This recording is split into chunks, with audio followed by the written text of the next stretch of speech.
అసలు జ్వరం అనేది ఎందుకు వస్తుంది? మన శరీరంలో రుగ్మతలు ఉన్నప్పుడు ఏమవుతుందంటే, మన శరీరంలోకి బ్యాక్టీరియా కానీ, వైరస్ కానీ, లేకపోతే ఏదైనా ఫారిన్ బాడీస్ అవి అంటే సపోజ్ కాళ్ళు ముళ్ళు గుచ్చుకుంటే అలాంటప్పుడు కానీ మనకేమవుతుందంటే, మన శరీరంలో సైటోకైన్స్ అనేవి తర్వాత ట్యూబర్ నెక్రోసిస్ ఫ్యాక్టర్ అనే జ్వరం కలగజేసే కారకాలు వస్తాయి అన్నమాట.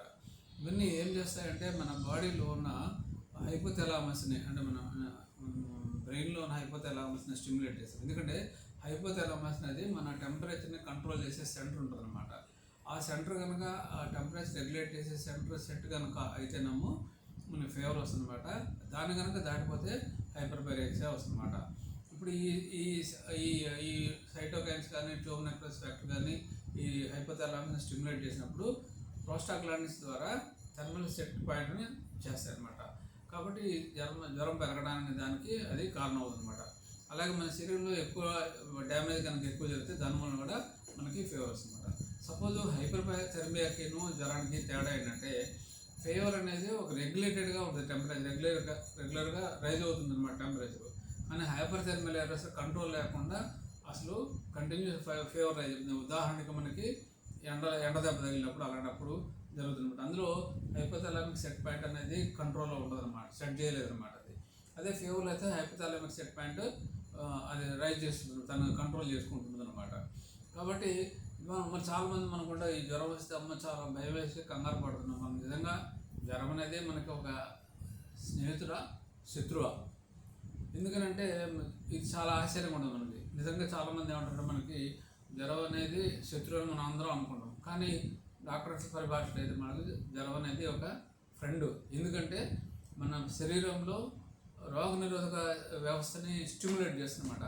అట్లాగే మనకి లోపల ఉన్న క్రిమి కారకాలందరినీ అంటే ఉదాహరణకి బ్యాక్టీరియాలు కానీ, వైరస్లు కానీ చంపడం కోసము సర్టెన్ బాడీ టెంపరేచర్ రైజ్ చేసినప్పుడు వాటిని చంపడం కోసము, అవి బతకకుండా ఉండడం కోసం మన బాడీని స్టిమ్యులేట్ చేస్తుందన్నమాట. అట్లాగే మన శరీరంలో తెల్ల రక్త కణాలని పెంపొందడానికి, పెరగడానికి అవి ఉపయోగపడిందన్నమాట. ఈ తెల్ల రక్త కణాల పని ఏంటంటే, ఇవన్నీ మనకి ఒక పోలీస్ వ్యవస్థ కింద లెక్క తెల్ల రక్త కణాలు అనమాట. అంటే మన శరీరంలో ఏదైనా వైరస్ కానీ, బ్యాక్టీరియా కానీ, లేదా ఇతర ఫారిన్ ఏజెంట్స్, ఫారిన్ బాడీస్ కానీ ఏమైనా ఎంటర్ అయినప్పుడు ఏమవుతుందంటే, ఫస్ట్ తెల్ల కణాలు వస్తాయి. తెల్ల కణాలు వస్తే మనకి ఎక్కడైనా ఒక ఏరియాలో గొడవ అవుతుండే కంప్లైంట్ ఇచ్చినప్పుడు కానీ, లేకపోతే అటు వచ్చి మానిటరింగ్ చేసే పోలీసులు ఎవరైనా ఉంటే వాళ్ళు చెప్పినప్పుడు మిగతా పోలీస్ ఫోర్స్ వచ్చినట్టుగా, అట్లాగే తెల్ల రక్త కణాలు మన శరీరంలో మొట్టమొదటిసారిగా ఆ బ్యాక్టీరియాలని చంపడం కోసం వస్తుందన్నమాట.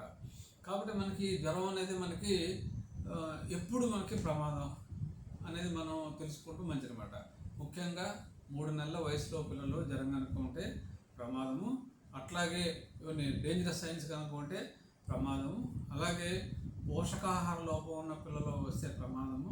అలాగే రోగనిరోధక శక్తి ఉన్న తగ్గిన పిల్లల్లో ప్రమాదము. అట్లాగే దీర్ఘకాలిక జబ్బులున్న పిల్లల్లో ప్రమాదం. ఉదాహరణకి టీబీ జబ్బు, మ్యాలేరియా, తర్వాత క్యాన్సర్ కానీ ఇలాంటివి ఉన్నప్పుడు అన్నమాట. కాబట్టి మరి జ్వరం ఎప్పుడు మనకి ఆందోళనకరంగా ఉంటుందంటే, చాలా కాలము కారణం తెలియకుండా వారం కంటే ఎక్కువ కనుక ఉంటే జ్వరము, అది మనకి కొంచెం ఒక రకమైన భయమైన కలుగజేస్తుంది. డాక్టర్లు కూడా మేము కూడా ఆలోచించాల్సిన అవసరం ఉంటుంది. అట్లాగే జ్వరం మన వెయిట్ తగ్గిపోతుంటే, మన శారీరక బరువు తగ్గిపోతూ ఉంటే జ్వరం కనుక కంటిన్యూ వస్తుంది, అది కూడా ప్రమాదకర చిహ్నం అనమాట. సరే, ఇప్పుడు జ్వరాల్లో వచ్చినప్పుడు కామన్గా జ్వరమే ఒక సింప్టమ్, ఇది ఒక జబ్బు కాదు, ఒక వ్యాధి లక్షణం అనమాట. ఇది ఏ రకంగా ఈ వ్యాధి లక్షణం ఇంకెన్ని రకాలుగా మేనిఫెస్ట్ అవ్వచ్చు. చలితో రావచ్చు, వణుకుతో రావచ్చు, అట్లాగే చెమట కారచ్చు, తర్వాత తలనొప్పి ఉండొచ్చు, బాడీ పెయిన్స్ ఉండొచ్చు, ఆకలి మందగించవచ్చు, లేకపోతే చిరాకుగా ఉండొచ్చు, లేకపోతే బాగా నీరసంగా నిస్సత్తుగా ఉండొచ్చు, లేకపోతే మన ఒంట్లో నీరు తగ్గిపోయి నీరసపడిపోవచ్చు అనమాట. కాబట్టి ఇవన్నీ వస్తాయి అన్నమాట. మరి ఎప్పుడు సీరియస్గా మనం అనుకుంటాం, ఈ డేంజర్ సైన్స్ ఏంటి, రెడ్ ఫ్లాగ్స్ అంటాం. ఏంటంటే డేంజర్ సైన్స్ ఏంటి జ్వరం వచ్చినప్పుడు అంటే, ఒకటి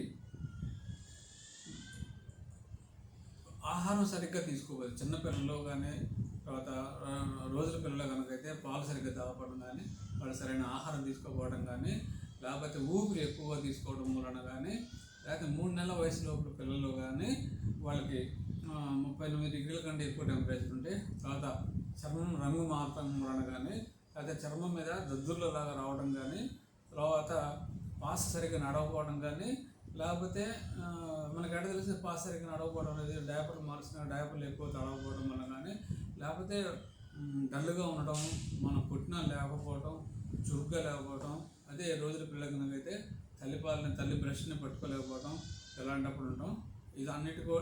వీటన్నిటితో పాటు సపోజ్ తల్లిదండ్రులు కనుక పిల్లవాడు సిక్గా ఉన్నాడని ఫీలింగ్ అనుకుంటే, అలాంటప్పుడు ఇవన్నీ డేంజర్ సైన్స్ అనమాట. అలాంటప్పుడు మనం డాక్టర్ని కన్సల్ట్ అవ్వాల్సి వస్తుందన్నమాట. కాబట్టి డాక్టర్ని ఎప్పుడు కన్సల్ట్ అవ్వాలి? ముఖ్యంగా 3 నెలల లోపల పిల్లలకి జ్వరం వచ్చినప్పుడు కానీ, వాళ్ళకి అపస్మారకంగా అవుతున్నప్పుడు కానీ, నీరసంగా ఉన్నప్పుడు కానీ, రోజు కంటే ఎక్కువగా వాడుతున్నప్పుడు, ఏడుస్తున్నప్పుడు కానీ, లేకపోతే ఫిట్స్ లాగా వస్తున్నప్పుడు కానీ, లేకపోతే ఊపిరి తీసుకుంటానికి ఇబ్బంది పడుతుండడం కానీ, లేకపోతే మెడ గట్టిగా వంగకుండా నిలబెట్టడం కానీ, ఒంటి మీద దద్దులా రావడం కానీ, సరైన ఆహారం తీసుకోకపోవడం కానీ, యూరిన్ అది సరిగ్గా పాస్ పోయకపోవడం కానీ, అలాంటప్పుడు మనం డాక్టర్ దగ్గరికి అర్జెంటుగా తీసుకెళ్లాల్సిన అవసరం